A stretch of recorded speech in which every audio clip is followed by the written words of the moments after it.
on. Hello, everyone. Hi, everyone. Hey. Thank you so much for helping us close out PAX. This is it. We're the last ones at the bar. We're the freaks. Thank you for coming to our talk about preserving stuff. We're going to start with strawberries, which have very distinct qualities. No, that is a joke. So I'm Frank Cifaldi. I represent a charity that I founded in 2016 called the Video Game History Foundation. I think a lot of you here probably know us. Show of hands, does anyone not know us? Okay, a couple new people, great. So yeah, we're a charity that, well, the tagline is we preserve, celebrate, and teach the history of video games. What that tends to mean is that we are a library of archival material. We collect and provide the things that people need to tell the story of video games. And what that tends to mean is a lot of documentation, a lot of reference material. Not so much the games themselves. People have abilities to play them legally or not, but we give them context. And we mostly do that as a digital library. We just launched it finally this year, January 30th of this year. And you can go check it out right now. It's at archive.gamehistory.org. As for me, like I said, I started this in 2016, but really as a person, I've been preserving video game history for 25 years. I don't have a formal education in this at all. And I actually kind of stumbled my way into video games. I was an editor for a long time, mainly in trade publications like Gama Sutra and Game Developer. Short stint at 1UP as an editor, if anyone remembers that website. Yeah, I got a woo, yeah. I did end up in game development as well. I worked at a company called Other Ocean, which kind of spun off into what's now Digital Eclipse. So I produced some of the earlier game compilations there. Mega Man Legacy Collection was my baby. Yeah, that's right. SNK 40th, come on, no one bought that. All right, there's 3, okay, great. And really, I like the whole time I was in the industry, it was really the history that appealed to me the most. And you know, what became the foundation was always sort of my dream. It just wasn't a job until I forced it to be one, excuse me. But again, I founded it kind of as a frustrated historian. I was someone who wanted to tell history, but there were no resources in the world, and so I just started doing it on my own. This is what we're kind of do today. This is our agenda. So we're going to talk about what happens to sort of archival game material, where it should go, and where we kind of fit in the foundation in the world in terms of collecting and archiving this stuff. I'm going to tell you some stories. Who likes stories? We like stories? Yeah! And we're going to go into that digital library and how we got there and why we got there. I'm going to kind of give you some life lessons at the end. Okay, so we're all in agreement that we should preserve stuff, right? Yeah, I got exactly one clap from that person, just a single clap. That was great. So we're all in agreement that people who engage with video game development, especially, but even fan material, things like that, like a lot of that material should be preserved and kept, right? So that future generations kind of understand where they came from. I'm not going to get into the specifics of like what kinds of stuff we're talking about, but just in general, just stuff, right? We're all in agreement should be preserved. So what do you do with it? Option 1 is the one that works in most cases. This is usually what I recommend, what I encourage people to do if they're comfortable with it, which is just put it online and kind of hope it survives, basically. But you know, this has a lot of pros. The biggest pro is that it gets that material in the hands of the most people possible, and so, you know, by far it will be utilized and seen by more people than with any other option. You know, the sort of downsides would be people have to know that it's there, right, and it has to still be there when they go looking for it. Option 2 tends to be donating it to an institution, like a traditional library or museum or something like that, right?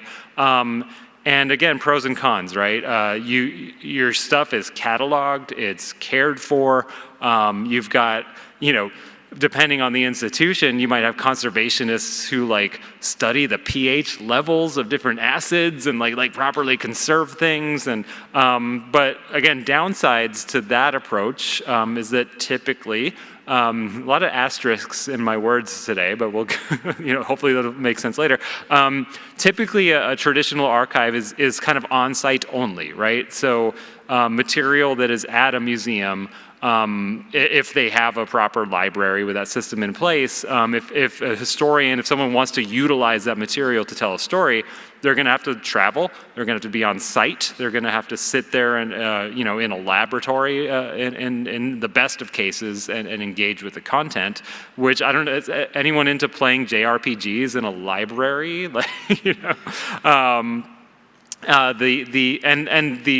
The archives tend to, for the most part, be entirely physical, right? So like paper material is something that you can't like Control F with your brain, right? Like you have to actually page through it with your hands, et cetera. And finally, and this is maybe the most important thing in justifying our existence at the foundation, is that a traditional institution tends to be very risk averse, right? Like a museum that is answering to board members, that was established, with a trust, they have to adhere to very strict standards, frankly, so they don't lose their license as a nonprofit, right? Or get sued by rights holders or anything like that.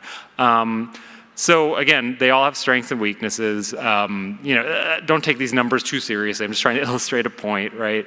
And when it comes to video game history in the United States, I'm really talking about two organizations here that are really of note, that are doing this kind of work that I'm describing. So the Internet Archive tends to be the repository of stuff. That's where people just kind of dump things.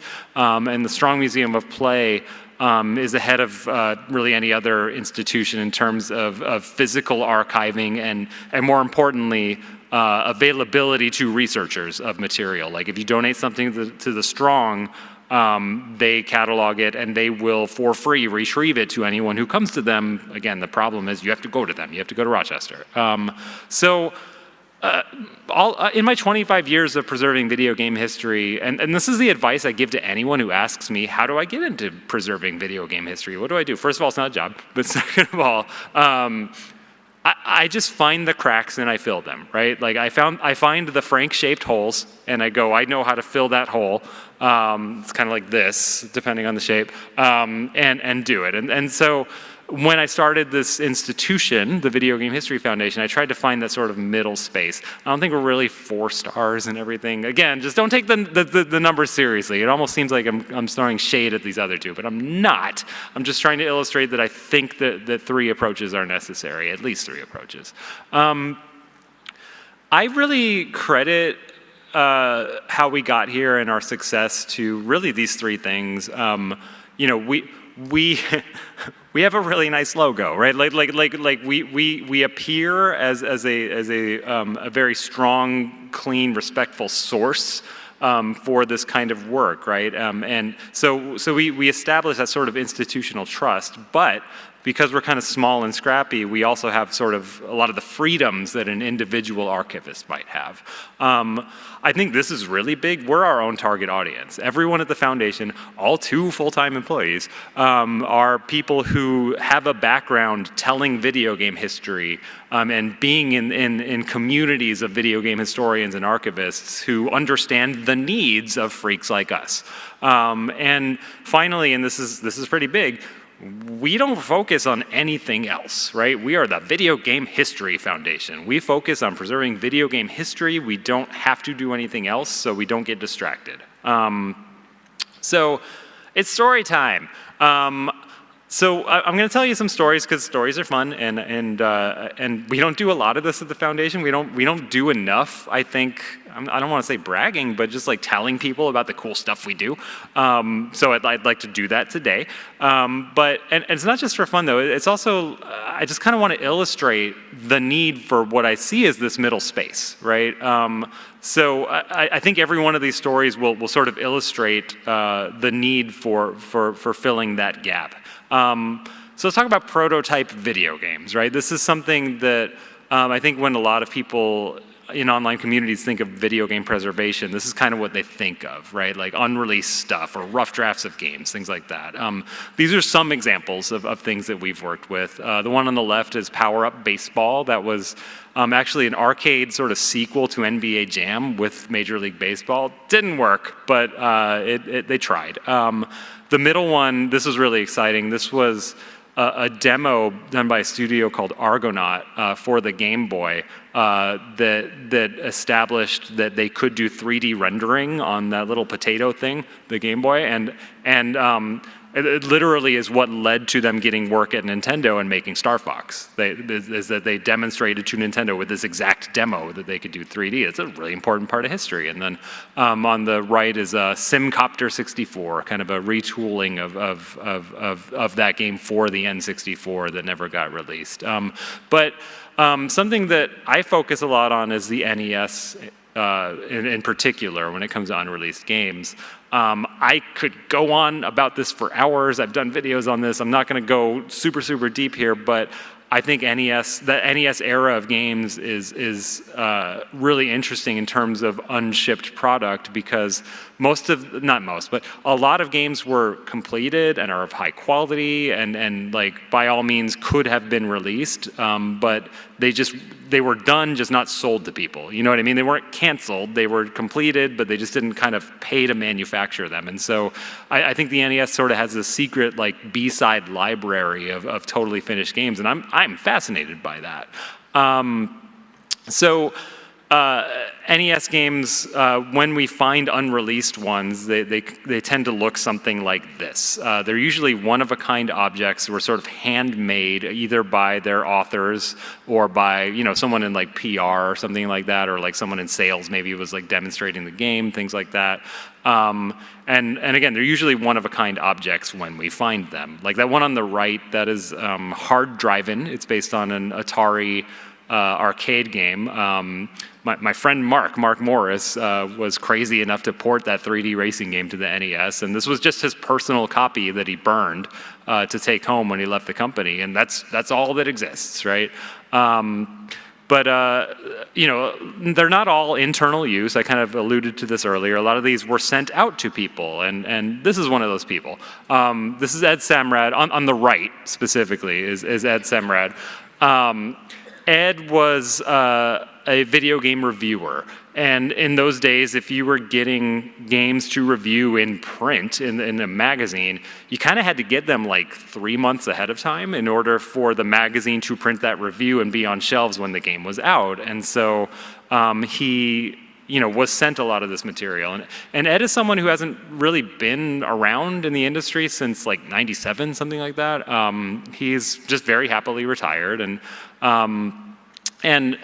I kind of figured that Ed might be someone who was sent a lot of these things and might theoretically, have some of these prototype games. And I got to know him over the years, and finally a few years ago was invited into his home. And again, I was just kind of hoping, maybe he had a few handfuls of prototype games stored away, because he mentioned he kept all of his games, and he had a couple, not a ton.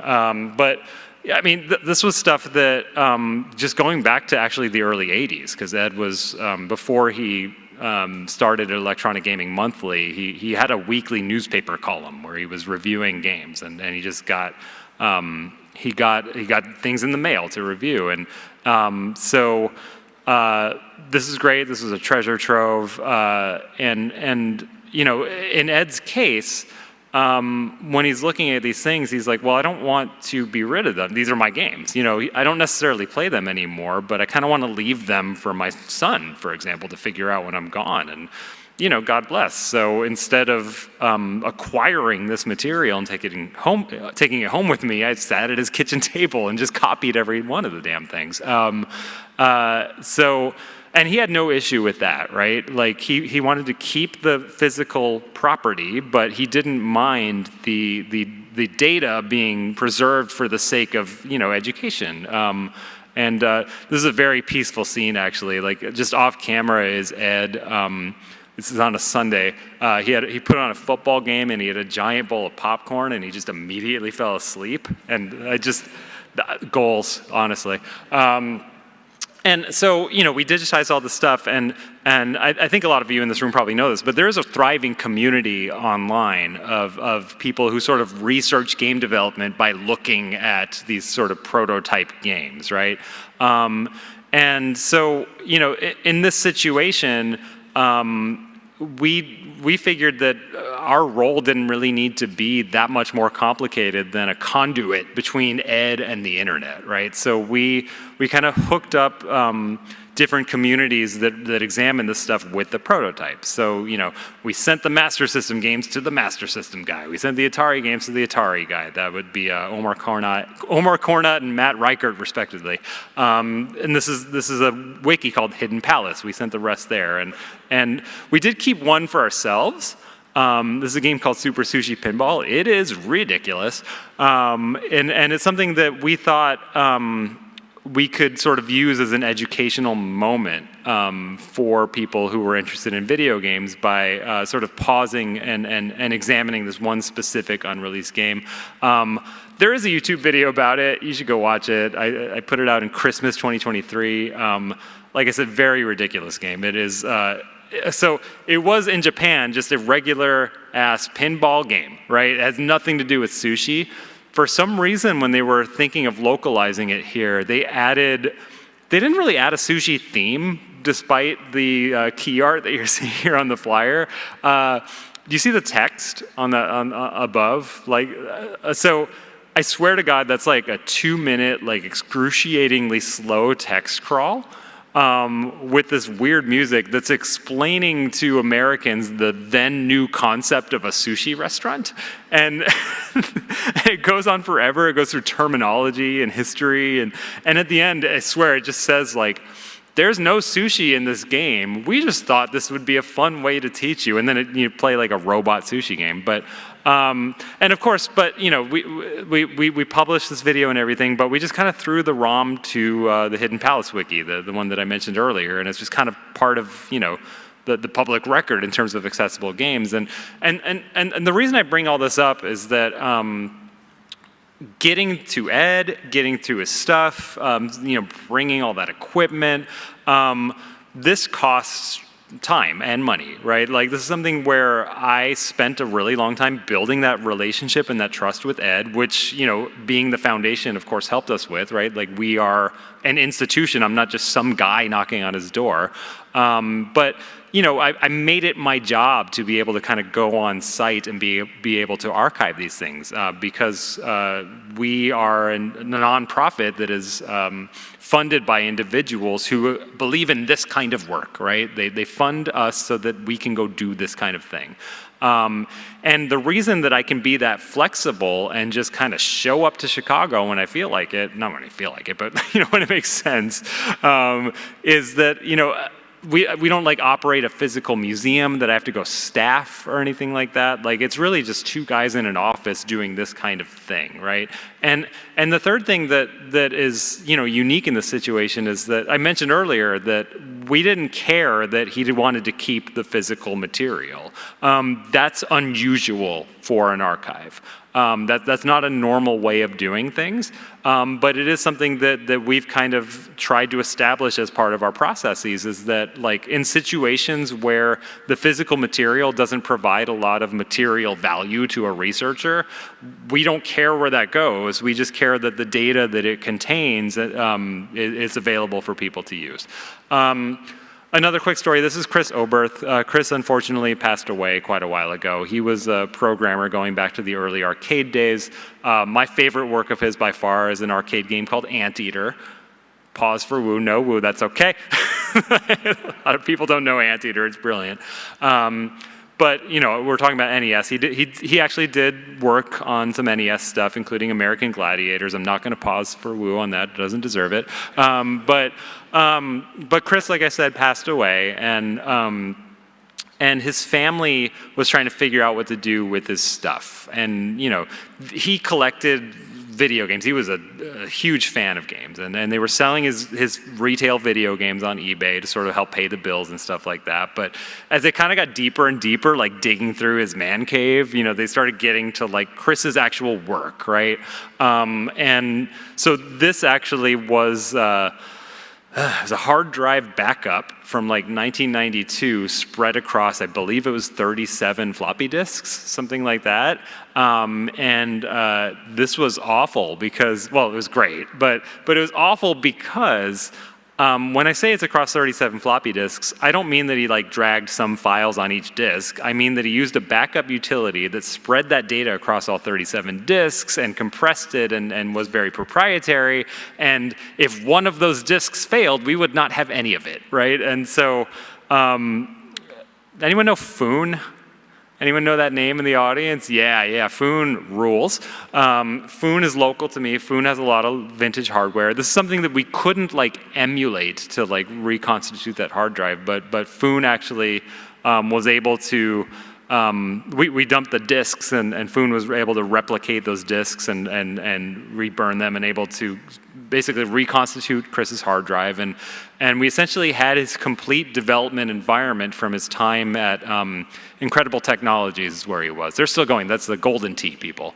Back then they were doing some console stuff. And we dug up his environment. We figured out his tooling, and we built an NES game no one had ever seen before. This is Chris's version of Days of Thunder based on the Tom Cruise movie. There is, just for anyone being pedantic, yes, there is a Days of Thunder game that came out on the NES. It wasn't this one. I don't know why this one didn't. I think, I suspect that they just didn't like it, so they started over with another studio or something like that. But like I said, we got his whole dev environment. We were able to build the game, and we decided, what the heck, this is another education moment. Let's just pop it on GitHub. So Chris's whole environment for Days of Thunder is there. You can go learn how to compile the way he did. You can go modify the game however you want. And again, you can kind of learn how things were done, at least, at his studio with his tooling. And again, I think it's another situation where if we weren't an institution, if it was just this guy, Frank, that this might not have come together. And that included the funding because, the family was looking for help when they came to us. And so we made a purchase of Chris's archival material in order to preserve it. I will say that this work was impossible without being able to share it with remote volunteers. Because I don't know 6502 assembly. Becky, I know you do. And I could probably go to you for help. But in a traditional environment where things are kind of kept under lock and key within an archive, I can't, get help over the internet, right? I can't even get to like a Foon to like help me reconstitute the work. And I don't think most institutions, traditional, museum-style institutions would have just popped it on GitHub and said, basically asked for forgiveness, not permission, right? Okay, I think this is our last sort of NES story. This is SimCity. Everyone knows SimCity, right? Don't need to introduce SimCity. SimCity was a launch title. Well, it was a computer game first, but it was also later a launch title for the Super Nintendo. And they took this sort of very computery simulation game, and they rubbed a bunch of Nintendo on it, right? And they made it a much more Nintendo-friendly product. But a lot of people don't know that it actually started life not on the Super Nintendo, on the original NES. They scrapped it and kind of moved on to the 16-bit platform. And this wasn't just like an internal test kind of thing. Like, this was an announced product, right? It was in Nintendo's magazine. It was in Nintendo Power. Anyone check out the Art of Nintendo Power exhibit at the show, by the way? Heck yeah.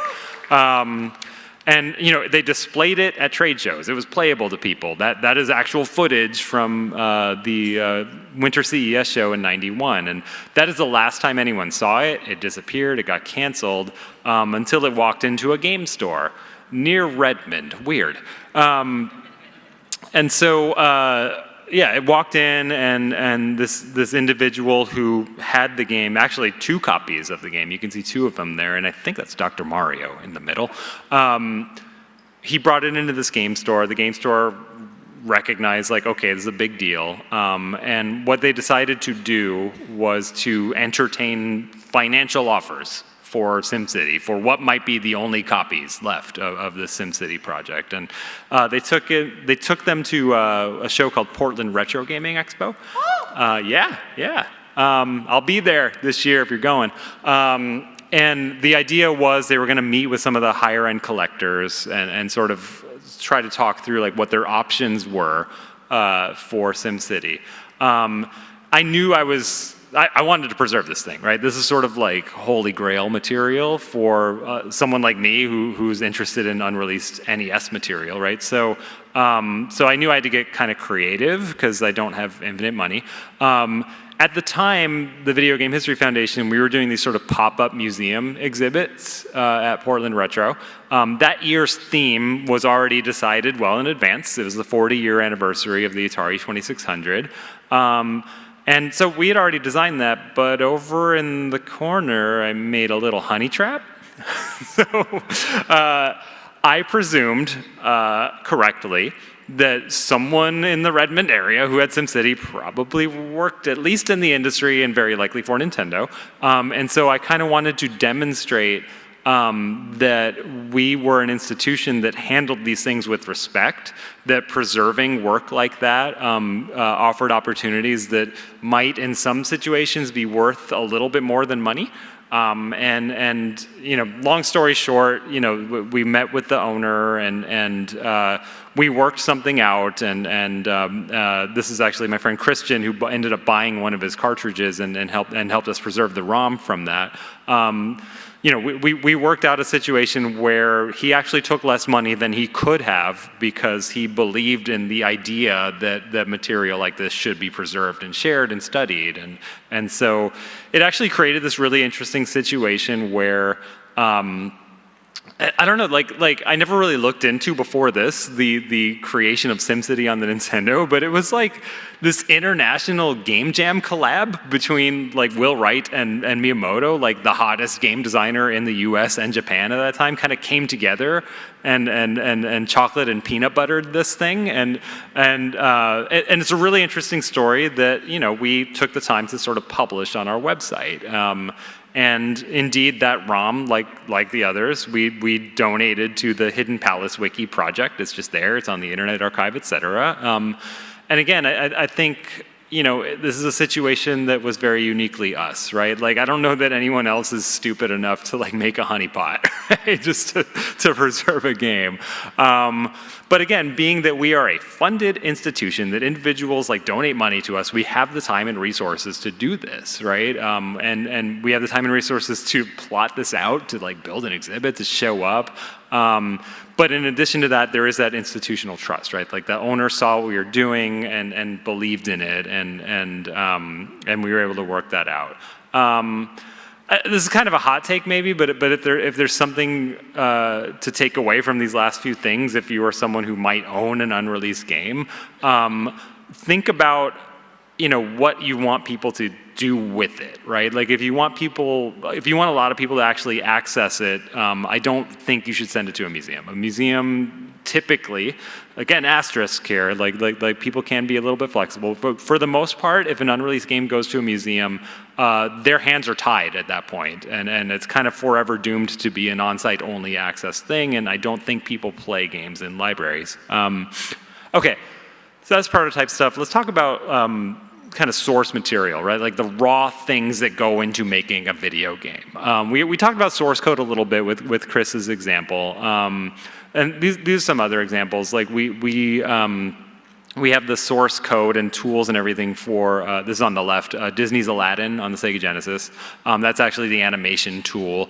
And we were able to sort of like put that together and explain how it was made through its code, which I think is cool. The middle one it's just another very crazy thing that deserves its own story I don't have time for, which is that that thing is called the Sega VR, the thing that's on a mannequin helmet. This was an actual VR helmet for the Sega Genesis in like 1994 when it absolutely would not have worked at all. It would have been a really, really bad idea. But you know, this is something that was kind of close to being marketed. promoted. It's something that was at trade shows. And we had source code for one of the games that was being made on the Sega VR, and there were just enough clues in the code for Rich Whitehouse, one of our volunteer engineers, to be able to figure out how the thing works. And he actually like emulated this helmet that might no longer exist through this game source code. Thing on the right was actually the original source files for Earthbound's localization, the Nintendo RPG, which we were able to recover and actually learn some new insight about how the game was made. But I want to talk about this game. Anyone know this one? Yeah. This is The Secret of Monkey Island. I usually call it my favorite game of all time. I think that might be true. It's a game I've fanboyed over the years many, many times. I've read interviews with the developers, a lot of it about their sort of famous scripting language that put this game together. It's called Scum with 2 M's. And you know, I'd met the creators over the years. They're great. And I got a hold of the source material, the source code that I shouldn't have for The Secret of Monkey Island through some kind of unconventional means.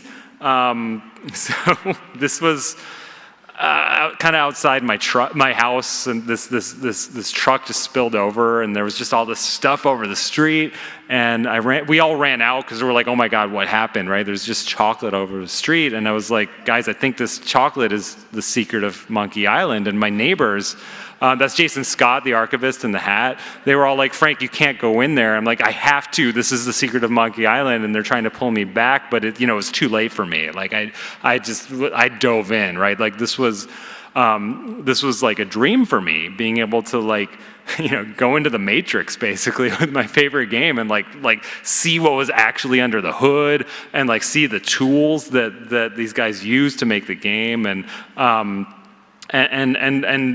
taught myself Scum, right? Like I looked up the surviving like internal documentation, and I dug assets out of like literally the trash, like a folder called trash, and I was like, I rebuilt things that got cut from the game, right? So that room on the right, like that really cool dripping animation, I suspect by Sam and Max creator Steve Purcell, when he was there at the time, I think he did that.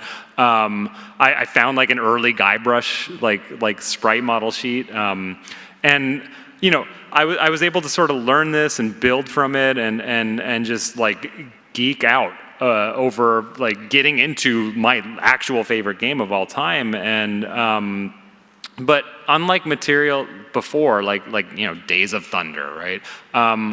This is a game that is not only owned by what is now Disney, it's still being currently sold by Disney. So this is something where getting it online, at least through us, was something that we just didn't feel comfortable with. So we really took our time to try to educate with it.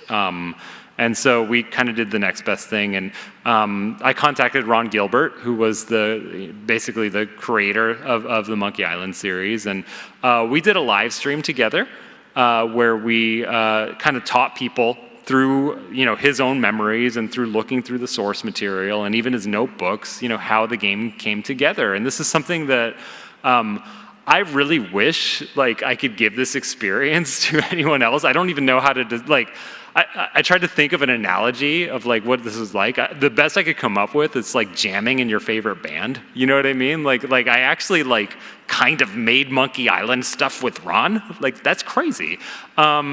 But it also was not just an educational moment. It was even a fundraising moment. Ron lent his time and was great, and we sold virtual tickets, and we actually raised, I think, something like $10,000 to help us with our preservation work because of this. And we tried to work with Lucasfilm to see if they wanted to participate. It didn't really make sense for them, but that material that we dug up. Through that material, the material we dug up through the source code that was kind of highly secretive, arguably, ended up in an official product. Like the research that we did ended up in the book in this limited run games collection. So it's kind of like I took that raw chocolate and like molded it back together into something, a bunny, I believe. But again, like the takeaway here, I think, is that we expose, the industry tends to be really hesitant about sharing that source material for a variety of reasons, a lot of them legal. But I think we were able to demonstrate that using source code in the hands of an historian can actually be a really interesting tool, not just to teach, but to, even for the sake of the rights holders, for people to engage with that brand, right? Like people were really into it. Like the fans were into it, and there was no negativity to it. People were just having fun learning. I think everyone benefited, including us, like I said. And Ron made a new Monkey Island because of me, probably. You're welcome. It's really, thank you. I had nothing to do with it. It was definitely in development already, but it's really interesting watching that stream now, knowing, because I didn't know that a new one was in development, so that was fun. Again, takeaway, I don't think any of this happens in a closed archive, right? That project took 2 months. I can't sit in a lab for 2 months learning Scum, right? And I had remote volunteers who were learning with me, who built a lot of that stuff, for us even. And this is a project that in a traditional institution would require copyright sign-off, copyright holder sign-off, which we didn't have, though we did try. I wish I didn't have to wait for trucks to spill for this kind of thing, but and I believe in a future where companies see the educational value of source code like this and provide it, but we're not there yet. Real quick, so I'm going to go through some personal archival stuff that we've archived over the years. The examples here on the left, that's Michael Mendheim, who did the Mutant League series. He donated his paperwork to us. The one in the middle, that's my friend Gabe Swar, who was in the animation industry. He worked on the character designs back in like the GameCube days. That's a character design for Go-Go Hypergrind. The one on the right is from a producer who worked at Konami, who kept his faxes that are very ridiculous. They're actually online right now on archive.gamehistory.org, the Mark Flipman collection. They're very funny. But I want to talk about Game Informer, at least the original one. Game Informer's back now, but the original run of it ran from 91 to 2024, which is crazy. Back in 2017, when the foundation started, that was year one, the magazine was still thriving, and the editors who I knew kind of wanted some advice on the material that they kept. And they were trying to explain to me, like, we have a lot of stuff, and I'd be like, what kind of stuff? And they'd be like, everything? and I just couldn't really they were just kind of asking me, what do we do, right? We don't want to be responsible for history dying because we didn't take care of it. What do we do? Do you have advice? And I said, let me just kind of come over and scope this out because I can't conceive of what you're talking about. So flew to Minneapolis. They hate when I show this picture, but this is like one of the storage closets that they have that they didn't actually tour people through for the most part, but this is where they just kind of crammed stuff, right? And when I say stuff, I mean actually going back to the beginning of the magazine in 1991. Like they had a bunch of review ROMs just in a box called Old ROMs. They had gold master discs that were burned to them and the CD. Like it was just like dream come true for me, right? Like there were press kits with like high resolution art. They had these filing cabinets with like every piece of paper that was ever mailed to them or grabbed at a trade show or anything. Like literally they had to drill the lock because they lost the key like a decade ago.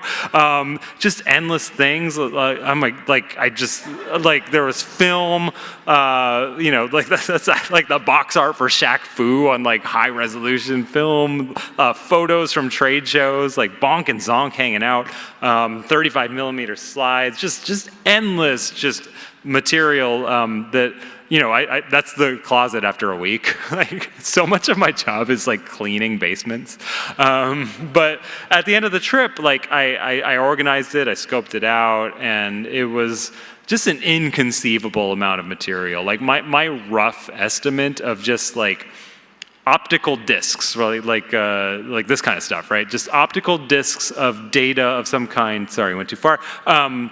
that's not a retail game, I estimated like you're in like the 8 to 12,000 range of discs, right? That have maybe one-of-a-kind data on them, and you know, I still think this is true to this day. I think this was the most important intact collection of dense video game material in the world, and I just don't think there's even any comparison.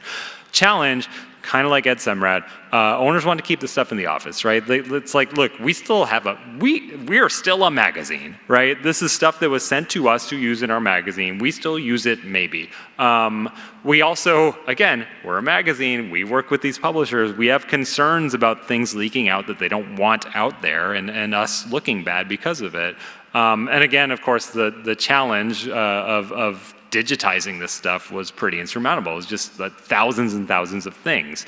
And then also, you know, to my mind, it's 2017. This is a print magazine. Even back then, that industry wasn't on its best, you know, legs. And so I was a little bit concerned about the longevity of keeping this stuff intact at a magazine office. And I only saw one solution to this problem, which is that I needed to go there, and I did.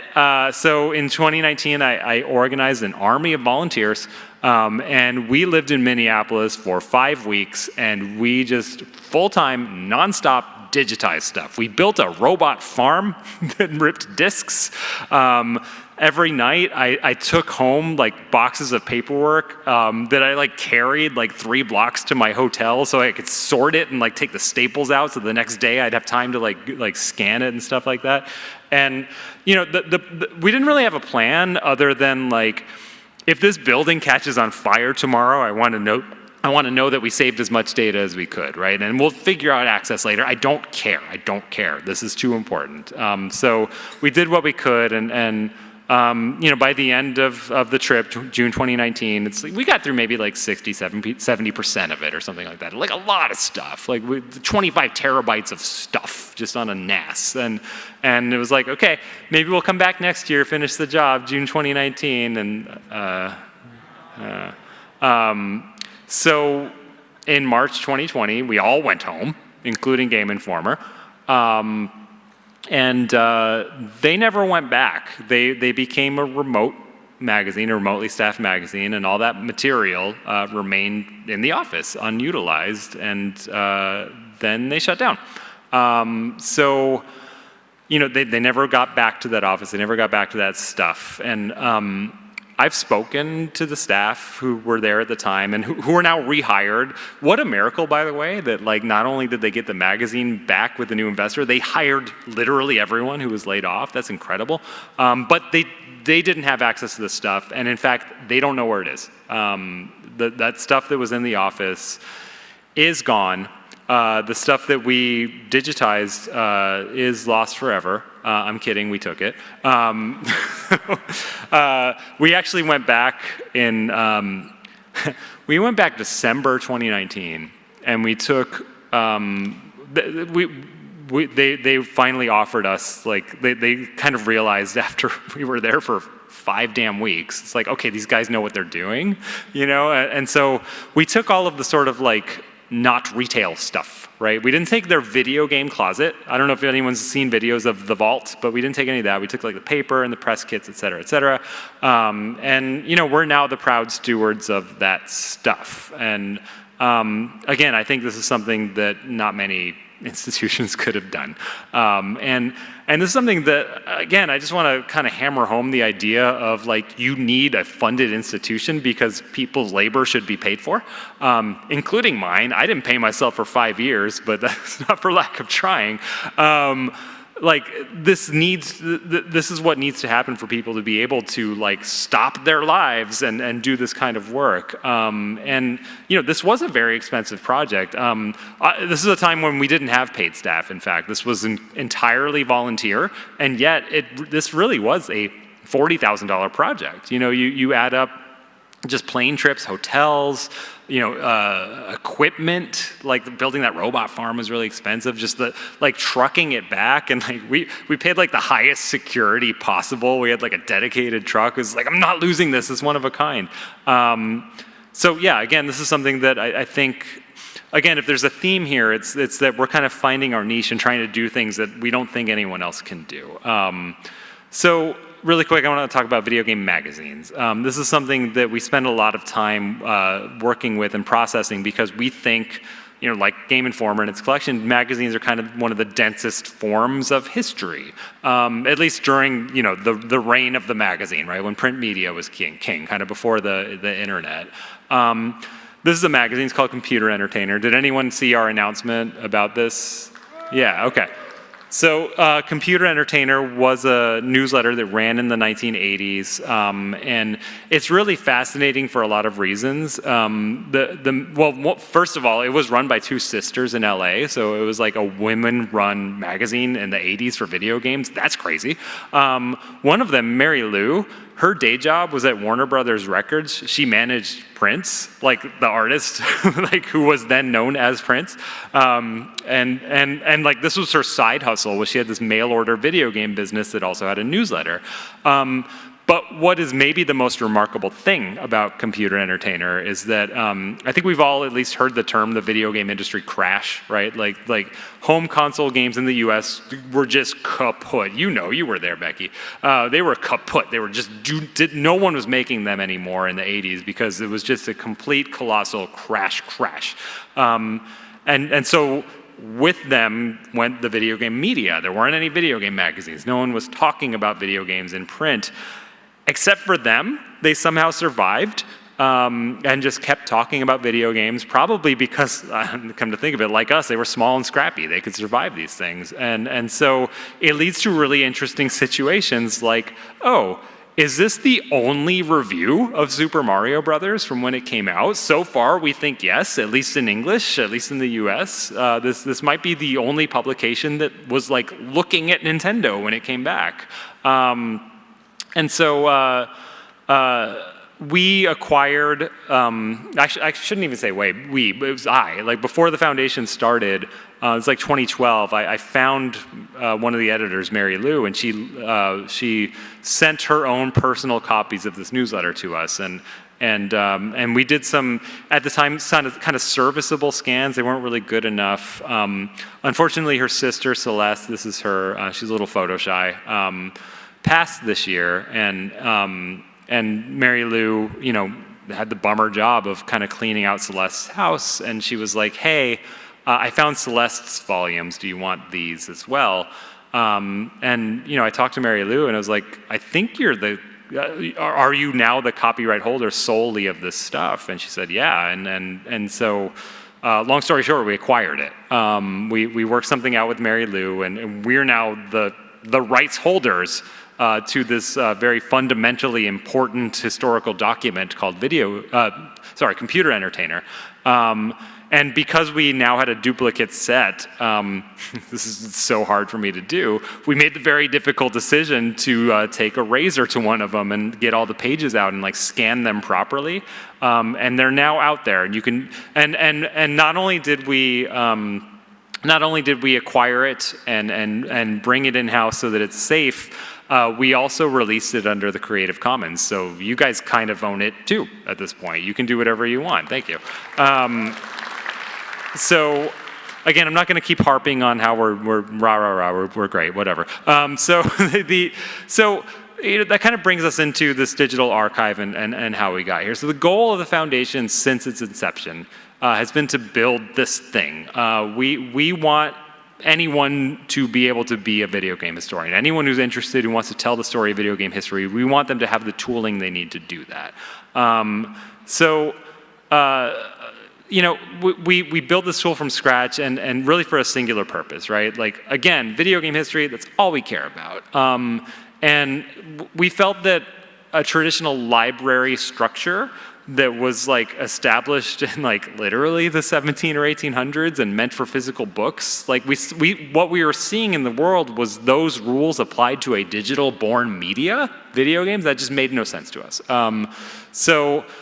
We needed to build something where a lot of different data types are sort of talking to each other, that like you could look at, development material and also understand like the media context around it and its advertising, stuff like that.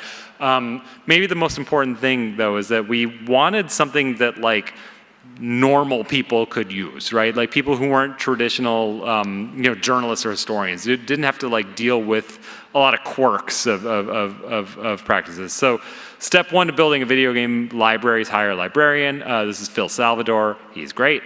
And really my needs here were these things. I needed someone who could just like take it and run with it because I didn't have time to oversee it. Someone who could kind of self-manage essentially. Someone who kind of came from a similar community to us and knows the subject matter, has a library background because I don't.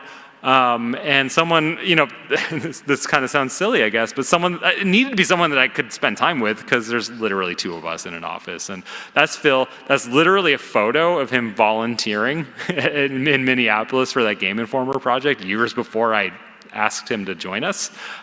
So lesson being indentured servitude, and maybe I'll hire you.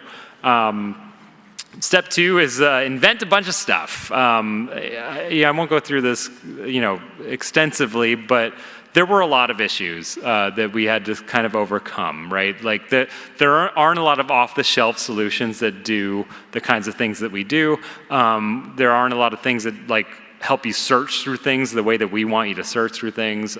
We had to kind of build a system for like scanning magazines, which is like, I'm not gonna chop our primary copies. I'm gonna wait until we get a duplicate, and then I'm gonna chop that spine off, I'm gonna scan it through, et cetera, et cetera. And we kind of made a tool that turned people into video game historians, I think. That is what we look like. We're all dead inside.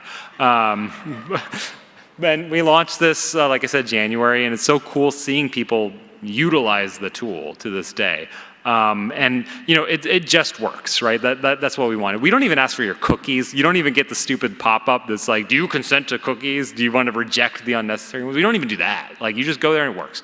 And you can be like, I want to look at game production material for Sonic the Hedgehog. And it's like, cool, that's all tagged because we have a Phil Salvador and he catalogs everything correctly. You can just go browse magazines. You can go, I want to read Electronic Games, the first game magazine in the US. Like, cool, here they all are in order and they're text searchable. I want to give you a quick example of like a use case, right? I'm a normal person. I want to know about Resident Evil. I want to know the first like mentions of Resident Evil and what people thought about them when they were new. Cool. Search for Resident Evil. In quotes, two things. That's Google. You all know Google Foo. So Resident Evil, everything's sorted by date. Okay, what's the earliest mention? Cool. There's this magazine snippet. Kind of interesting. They're comparing it to Alone in the Dark. Was there even a second player in Resident Evil? I don't remember that. But point is, like, you can go there, you search for it, it's there, you can copy paste the text if you want. Let me kind of illustrate though why building our own tool was necessary. Like I said, the Internet Archive tends to be kind of ground zero for this kind of thing. So let's just search for Resident Evil on the Internet Archive. Okay, Resident Evil sorted by date. This Internet Archive, again, is a treasure, it's a marvel, it's got like millions and millions of objects, but it is literally everything, it's all encompassing. So if you search for Resident Evil and you go chronological, I don't know why this Wii Tips book from 2008 is the oldest thing, but the actual oldest thing is there. It's like from 1825. And again, because it's literally everything. You get situations like sewer gas and its dangers. And every sewer or cesspool had within it a Resident Evil spirit. So let's just say you're smart enough to go, okay, I don't need to look at the 1800s. Let's just start at 1996 when Resident Evil was first announced. So you narrow it down. It's like, okay, starting in 96.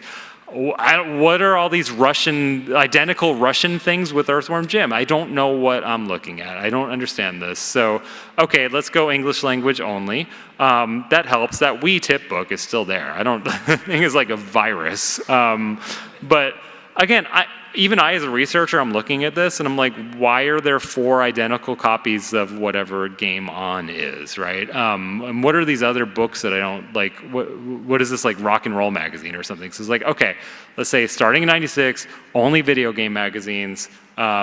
Cool. Game On's gone now, even though it's a video game magazine. And again, that's because the Internet Archive relies on community uploads, right? They don't have a fill that like processes everything, right? So they're relying on people who upload to essentially be their own librarians, right? To correctly tag things and put correct dates on them, et cetera, et cetera. And so you have situations like this where somehow Game On is no longer a video game magazine, if you look for it. And you know, I'm still a little bit confused by this. I'm still confused by like multiple magazines having multiple copies on here. I don't entirely trust the data. This is a frustrating experience for me as an historian, and I imagine it is for a lot of other people too, and that's kind of why we had to build things from scratch. And again, I think we got here because we have the luxury of a single subject matter. We are not the Internet Archive. We're not doing everything. Video game industry, that's it. We established early on that this is the core of our business. A charity, unfortunately, has to be a business. It is a business, but like this is core to what we do. We advance the understanding of video game history. We don't do anything else other than that, and so we felt that this was the biggest, most impactful way that we could do that. I really credit a lot of how we got here to the diversity of experience within our staff, both full-time and volunteer. You know, Phil's a librarian, I'm a whatever I am. My wife's a front-end engineer and built our website. And again, being scrappy and small means that we can make quick decisions. But you know, it's not all roses. Some things went wrong. We're not perfect. Being scrappy and small has its downsides. You know, we're kind of slow moving. This thing took at least 3 years, or 8 if you want to count the formation of the foundation. It's a long time. We have a lot of dependencies. First on third-party services for like file hosting and things like that, but also we still depend on volunteer labor. Volunteer labor is great. Complete dependence on it for survival, not great. And at this point, we kind of have an archival debt in like the literal millions in terms of just cost to archive things, just in terms of time and labor and all of that. But you know, if there's a takeaway here when we're talking about preserving video game history, I just want everyone to take away that like, any institution, including ours, like all institutions are going to fail at some point, and we really only have each other. So the video game industry, for example, this is a little bit glib, but the industry, at least as represented by the ESA, they would prefer that libraries not exist. They have fought efforts multiple times in terms of things like offering ways for libraries like ours to provide gameplay over the internet. They have successfully lobbied against groups like ours and will continue to do so. And it's not just providing access. Legally, we can't even like archive games correctly, right? Like breaking copyright protection is something that is still kind of a challenge in a lot of ways. Game companies, like the actual rights holders, they are black holes. They operate as conservative, for-profit companies, and they might have a lot of this material, but like they don't really have a structure in place to provide access to researchers, because that's a librarian's job, and that's not really a job within an institution. There are, of course, archivists internally, but even then, did anyone see Garrett's talk from the PlayStation team? Yeah. So that sort of thing exists, but it's not for the public. It's more for internal. And straight up, I can tell you some horror stories about game companies literally destroying very innocuous things. And I would also say archives, maybe even including ours, aren't really evolving to meet this moment. Like video games, like I said, they're a digital-born medium, but we're kind of stuck treating them legally, especially as physical objects, that's not what video games are anymore. Sorry if you're a collector. The documents, for the most part, if they're donated, are not being scanned and shared. There are some institutions that don't really even have an access plan, but they're taking things anyway. That bothers me. And I don't think anyone's doing any serious effort to legally collect digital games. I think we're only still focused on like the discs that you can buy at Best Buy and calling it a day. And it's not for lack of trying. We just don't. There's not really any way to do that. But again, that includes us. We're not perfect. We're like being scrappy means that we're small, right? We have 2 employees. We don't own our property. We got problems. But the thing is, when it comes to game preservation, even all of you, there's some kind of analogy here with like the slow-moving ships, right, doing some things, and the little boats. And I never really understood that analogy. I tried to look it up, and it led me to this LinkedIn post about I don't really understand, but you know, the point is, all of you out there are little ships. You can all play your part. You can all find how you can affect video game history in your way, and really think about, you know, not just how things are done now, like I've illustrated, but how do you want things to be done? Let's kind of create this future together. I am so out of time that I have to go through these, but like, ask yourself these questions, right?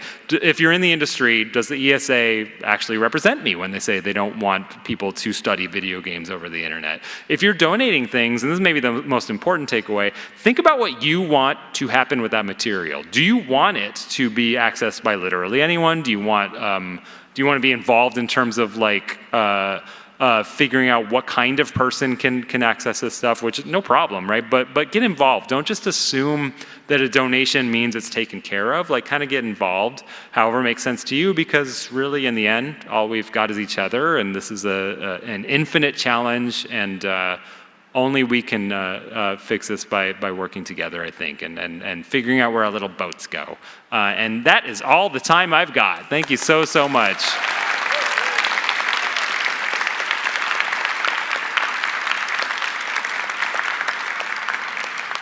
There is no time for Q&A, I'm sorry. And also, I'm literally going to run out and get in a cab because I got to catch a flight. I'm sorry. Thank you so much.